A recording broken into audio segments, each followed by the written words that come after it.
Bueno, estamos aquí en Canet, ayer fue la Copa del Rey y el Diablillo finalizamos cuartos, a pesar de las incidencias por la organización, que se nos fue la boya al final, hicimos más metros de natación, luego también estaba el box descompensado y perdimos ahí unos cuantos segundos, pero nadamos bastante bien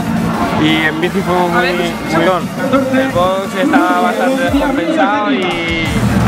perdimos también ahí bastante segundos. Luego en bici fuimos muy bien organizados, a pesar de ser un equipo joven,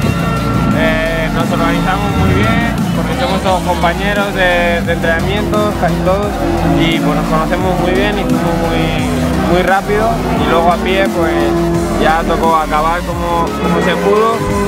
Corrimos también muy bien, pero hubieron clubes que corrieron más rápido que nosotros.